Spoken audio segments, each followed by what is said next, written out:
It's Eamon from the Hawthorn RSL, joined by Elizabeth, and this guy, Peter Tinley, the new National President of RSL Australia. Peter, straight off the bat, thank you for coming tonight. My pleasure.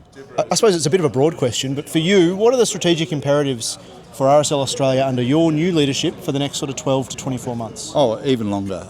We've got to have a long plan that actually outlives me and you. Yeah, absolutely. We're 109 years old.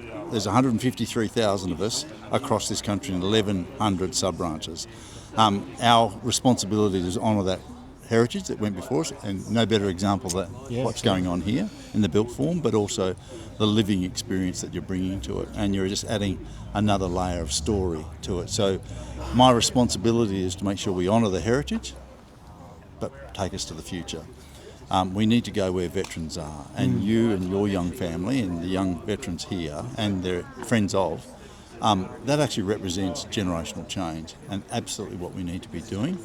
It's not to say there's anybody's excluded. A lot of the Vietnam veterans had an experience with Second World War veterans that wasn't apparently very good. We absolutely don't want that. We want an inclusive RSL of both gender, ethnicity, generational, the whole lot. And if we get that, we actually become more relevant to the Australian community, and then we become more relevant to the national capability. So we're actually part of the resilience that we need to create in our community for, if it ever happens, the next conflict. And you've mentioned the younger generation, but also your generation. How do we target men and women, the post-Vietnam generations? And I think your generation specifically are a generation who a lot of the time are a bit disconnected from the RSL. Those in their 50s and 60s, they don't feel like the RSL's theirs. How do we change that? Well, there's a group that went through the military that went through what we call the dry period, 72-ish through to pick a date, something around the early 90s. And I joined the Army in 1979 with the reserves. Yeah. And so I very much lived that experience. And the adventures we looked for in the Army were things like SAS or fire flying or all the things that we got into. So there was a dry period, but I really want to make sure that people understand. And I'm very happy to be on the board of the War Memorial for this reason, because there's a national story here, and those people's contributions from that period, regardless of what's on their chest, is equal, absolutely equal to everybody else's contribution. Because I always say, it's not the service you gave, but it was the service you were prepared to give when you put one hand in the air and said, I'll go where my government sends me. And that included up to and including full measure.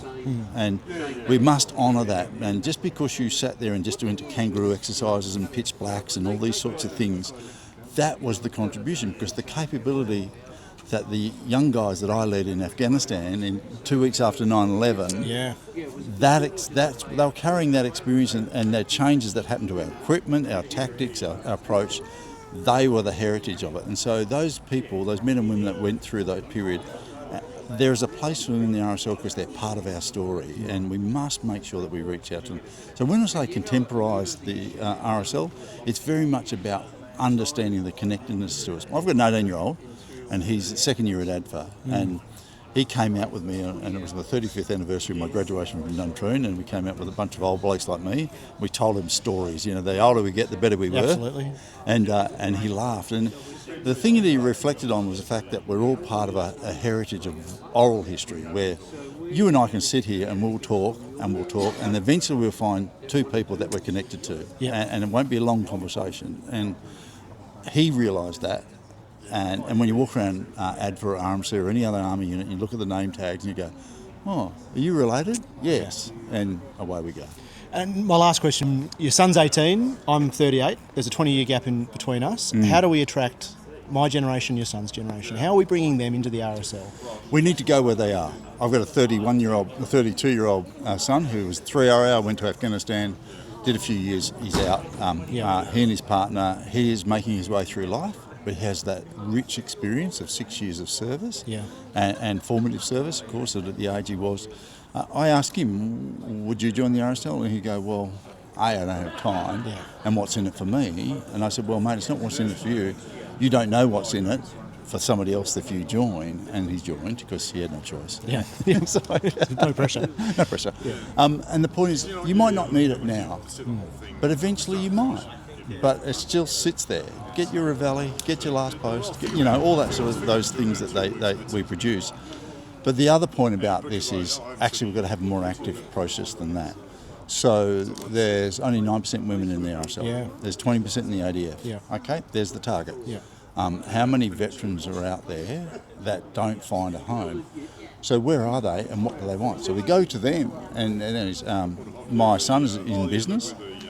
He's interested in business. Okay, how is the RSL going to be in business? And so we're creating sub-branches, virtual sub-branches. This isn't a West Australian thing. I think other jurisdictions are doing it, where we're doing business connection. We're getting keynote speakers. They're going to Anzac House. We're doing business networking, skills development, and for veterans businesses. And so that's a sub-branch. Absolutely. And it doesn't have to be a magnificent building like you've got going here. It can be online on your device. And it's how we find connection and pass story. Beyond bricks and mortar. Fantastic. Thanks, Peter. I really appreciate that. No problem. Good on you.